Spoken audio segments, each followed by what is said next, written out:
každá kost, každý sval v těle mě bolí. Já to nikdy nedokážu. Ne, že bych nechtěla, protože chci, já opravdu moc chci. Jenže jsem byla určitě 6,5 hodiny na nohou při operaci a sotva na nich stojím a jsem tak unavená. Je to jako vzácný pták, Georgi. Tohle je poprvé, co jsme spolu, od chvíle, co jsme spolu a to má být zážitek. Nechci o něj přijít. Já o něj nechci přijít zrovna v noci, kdy jsem tak vyčerpaná, abych to zažila, protože já chci zažít vzácného ptáka, Georgi. Chci mít radost ze vzácného ptáka.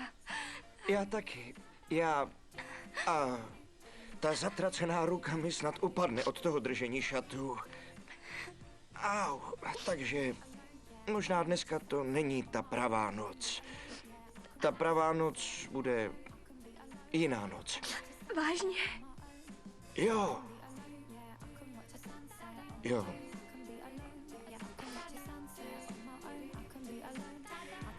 Nechceš třeba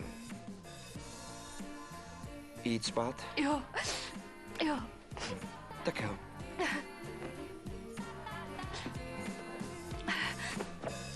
Díky. To nevadí.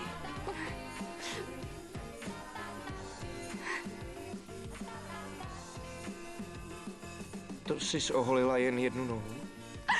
Ano, promiň mi to. Ne, nic se neděje, to je dobrý, to nic, promiň. To nic. Nedokázala jsem se To je v pořádku. Někdy si člověk musí sám udělit svolení, aby jednou nebyl tvrdák.